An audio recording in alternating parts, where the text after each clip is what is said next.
ಅಣ್ಣ long journey ಮಾಡ್ಬೇಕಾದ್ರೆ ಹುಡುಗ ಹುಡುಗಿಯರು ಯಾರು ಏನು ಗೊತ್ತಾಗಲ್ಲ ಅಂತೇಳಿ ಹಿಂಗ್ ಕದ್ದು ಮುಚ್ಚಿ ಹಿಂಗ್ ಒಳಗಡೆ ಏನೇನೋ ರೊಮ್ಯಾನ್ಸ್ ಮಾಡಕ್ ಹೋಗ್ತಾರೆ. ಹೌದು, ಅದು ತಪ್ಪಲ್ವಾ? ಅದು ಭಾರಿ ತಪ್ಪು. ಯಾಕಂದ್ರೆ ಫ್ಯಾಮಿಲಿ ಇರ್ತಾರೆ, ಎಳೆ ಮಕ್ಳು ಇರ್ತಾರೆ. ನಾಳೆ ಎಷ್ಟೊಂದೆಲ್ಲ ಕತೆ ಹೇಳ್ತಾ ಇದ್ದಾನೆ, ನೀನೇನು ಮಾಡಿಲ್ವಾ ಅಂತ ಹೇಳಿ ತುಂಬಾ ಜನ ನೀವು ನನ್ನ ಪ್ರಶ್ನೆ ಮಾಡ್ಬೋದು. ಆ ಪ್ರಶ್ನೆಗೆ ಉತ್ತರ ನನ್ನ ಹತ್ರ ಇಲ್ಲ. ಲಾಂಗ್ ಜರ್ನಿ ಮಾಡ್ಬೇಕಾದ್ರೆ ನಾವು ಬುಕ್ಸ್ ಓದ್ಬೇಕು, ಸಾಂಗ್ ಕೇಳಬೇಕು, ಇನ್ಸ್ಟಾ ನೋಡ್ಬೇಕು, FB ನೋಡ್ಬೇಕು, ಅಥವಾ ಪೋಲಿ ಮಾತಾಡ್ಕೊಂಡು ಅಥವಾ ಫ್ಯೂಚರ್ಸ್ ಬಗ್ಗೆ ಮಾತಾಡ್ಕೊಂಡು ಹ್ಯಾಪಿಯಾಗಿ ಲಾಂಗ್ ಜರ್ನಿ ಮಾಡಬೇಕು. ನಮ್ಮ ಯೂತ್ಸು ರೊಮ್ಯಾನ್ಸ್ ಮಾಡ್ಲಿಕ್ಕಂತಾನೆ ಈ ಸ್ಲೀಪರ್ ಕ್ಲಾಸಲ್ಲಿ ಲಾಂಗ್ ಜರ್ನಿ ಮಾಡ್ತಾರೆ. ಅದು ತಪ್ಪು. ನಾವೇನಾದರೂ ಇಲ್ಲಿ ರೊಮ್ಯಾನ್ಸು ಅಥವಾ ಸೆಕ್ಸ್ ಮಾಡ್ತು ಅಂತ ಹೇಳಿದ್ರೆ ಅದು ಅಕ್ಕಪಕ್ಕ ಇರೋರಿಗೆ ಅದು ಕಿರಿಕಿರಿ ಅನಿಸುತ್ತೆ. ನಾವು ರೊಮ್ಯಾನ್ಸ್ ಮಾಡಬೇಕಾದ್ರೆ ಅಥವಾ ಸೆಕ್ಸ್ ಮಾಡಬೇಕಾದ್ರೆ ಒಂದು ಕೈಂಡ್ ಆಫ್ ನಾಯ್ಸಸ್ ಬರುತ್ತೆ. ಅದು ಅಕ್ಕಪಕ್ಕವರಿಗೆ ಗೊತ್ತಾಗುತ್ತೆ. ಆಗ ಅವರು ಅಲರ್ಟ್ ಆಗ್ತಾರೆ, ಏನೋ ಸಮವಾಟ್ ನಡೀತಾ ಇದೆ ಒಳಗಡೆ ಅಂತ. ಆಮೇಲೆ ಅದು ಹಾಗೆ ಅನ್ಕೊಂಡು ಅವ್ರು ಬಿಡ್ತಾರ, ಇಲ್ಲ ಅವ್ರ ಮನಸ್ಸಲ್ಲಿ ಏನೇನೋ ಯೋಚನೆ ಮಾಡ್ತಾ ಇರ್ತಾರೆ. ಇನ್ನು ಕೆಲವರು ವಿಕೃತ ಮನಸ್ಸಿನವ್ರು ಏನು ಮಾಡ್ತಾರೆ ಅಂತ ಹೇಳಿದ್ರೆ, ನೀವು ರೊಮ್ಯಾನ್ಸ್ ಮಾಡೋದನ್ನ ಅಥವಾ ಸೆಕ್ಸ್ ಮಾಡೋದನ್ನ ಅವರು ರೆಕಾರ್ಡ್ ಮಾಡಿಕೊಂಡು www.comಗೆ ನಿಮ್ಮನ್ನ ಅಪ್ಲೋಡ್ ಮಾಡ್ತಾರೆ. ನಿಮ್ಮ ರೊಮ್ಯಾನ್ಸ್, ನಿಮ್ಮ ಸೆಕ್ಸು ಇಡೀ ಪ್ರಪಂಚ ಗೊತ್ತಾಗುತ್ತೆ. ಇವೆಲ್ಲ ಬೇಕಾ? ಇಲ್ಲಿ ರೊಮ್ಯಾನ್ಸ್ ಮಾಡಬೇಕಾದ್ರೆ ಯಾರಿಗೂ ಗೊತ್ತಾಗಲ್ಲ, ನಮ್ಮನ್ನ ಯಾರು ಅಬ್ಸರ್ವ್ ಮಾಡ್ತಾರಲ್ಲ. ಇಲ್ಲಿ ಸ್ಕ್ರೀನ್ ಇದೆ, ಗೊತ್ತಾಗಲ್ಲ, ಸುಮ್ಮನೆ ಬಸ್ಸಲ್ಲಿ ಹೋಗ್ತಾ ಇದ್ದೀವಿ ಅಂತ ಹೇಳಿ ನೀವು ಅನ್ಕೊಂಡಿರ್ತೀರ. ಅದು ತಪ್ಪು. ಇಲ್ಲಿ ಹುಡುಗ ಹುಡುಗಿ ಕೂರ್ತು ಅಥವಾ ಇಲ್ಲಿ ನಾವು ಬಂತು ಅಂತ ಹೇಳಿದ್ರೆ ಎಲ್ಲರ ಕಣ್ಣು ನಮ್ಮ ಮೇಲೆ ಇರುತ್ತೆ. ನಾವು ಯಾರಿಗೂ ಗೊತ್ತಿಲ್ಲ ಅಂತ ಅನ್ಕೊಂಡಿರ್ತೀವಿ, ಬಟ್ ಎಲ್ಲರಿಗೂ ನಾವು ಗೊತ್ತಿರ್ತೇವೆ. ಈ ಸ್ಕ್ರೀನ್ ಇದೆಯಲ್ಲ, ಅಷ್ಟೇ ಇದು ಸ್ಕ್ರೀನ್ ಹಿಂಗೆ ಎಳೆದ್ರೆ ಇದು ಬಂದ್ಬಿಡುತ್ತೆ. ಇದೇನು ಲಾಕ್ ಅಲ್ಲ, ಇದು ನಾರ್ವೆ ಇದು ಲಾಕ್ ಇದೆ ಅನ್ಕೊಂಡೆ. ಹಿಂಗೆ ಎಳೆದ್ರೆ ಬಂದ್ಬಿಡುತ್ತೆ. ಈಗಾಗಲೇ ತುಂಬಾ ಜನ ಹಿಂಗೆಲ್ಲ ಮಾಡ್ಕೊಂಡು ಸಿಗಾಕೊಂಡು ಆ ಕಂಡಕ್ಟರ್ ಡ್ರೈವರು ಅಕ್ಕಪಕ್ಕದವ್ರಿಗೆಲ್ಲ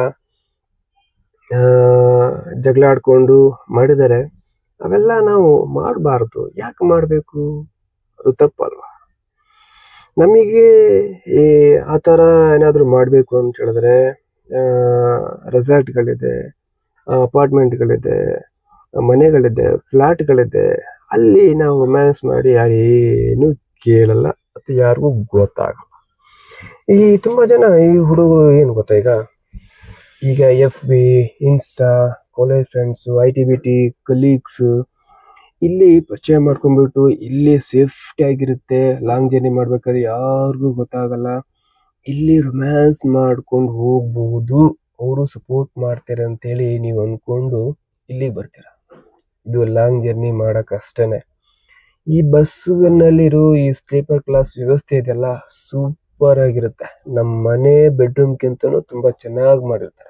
ಜಸ್ಟ್ ನೀವು ಜರ್ನಿ ಮಾಡಿ ಅಷ್ಟೇ, ಮತ್ತೇನು ಮಾಡಕ್ಕೆ ಹೋಗ್ಬೇಡಿ. ಅಕಸ್ಮಾತ್ ನೀವೇನಾದ್ರೂ ಮಾಡ್ತು ಅಂತ ಹೇಳಿದ್ರೆ ಅಕ್ಕಪಕ್ಕದವ್ರು ಬಂದು ಗಲಾಟೆ ಮಾಡ್ತಾರೆ ಅಥವಾ ಜಗಳ ಮಾಡ್ತಾರೆ. ಮಾನ ಮರ್ಯಾದೆ ನಿಮ್ದೆ ಎಲ್ಲ ಹೋಗುತ್ತೆ.